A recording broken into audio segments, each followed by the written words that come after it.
আসসালামু আলাইকুম প্রাণ প্রিয় ভাই ও বোনেরা, এই ছেলেটাকে দেখতে পাচ্ছেন? আমার খুব একটি আদরের ভাইস্তা। ঠিক আছে, ওকে আমি খুব ভালোবাসি, ছোটবেলা অনেক আদর করেছি। ঠিক আছে, তাই এখন অনেক বড় হয়ে গেছে। আচ্ছা, এখন তুমি কি করতেছো? আইসক্রিম খেতেছি। আইসক্রিম খাইতেছো? আচ্ছা, তুমি এখন কি পড়াশোনা করো? হ্যাঁ, কতটুকু পড়াশোনা করো? বাড়িটুক। আচ্ছা, তোমার স্বপ্ন কি? আমার স্বপ্ন ডাক্তার হওয়া। ডাক্তার হওয়া? আচ্ছা, তাহলে তুমি যদি ডাক্তার হও, ঠিক আছে, তাহলে মন দিয়ে পড়াশোনা করতে হবে। হ্যাঁ। করতে হবে না? হ্যাঁ।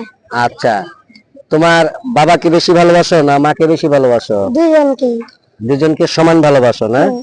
আচ্ছা, আমি দোয়া করি ভালো থাকো। তোমার নামটা জানি কি? মুস্তাকিম। মোস্তাকিম। আহ, আচ্ছা, ভালো থাকো, শুভকামনা রইলো। সকল ভাই বোনদেরকে বলতেছি এই ছেলেটাকে ভালোবাসবেন, তার জন্য দোয়া করবেন, সে যেন ডাক্তার হতে পারে। কতটুকুই ভালো থাকবেন, শুভকামনা রইলো। আল্লাহ হাফেজ।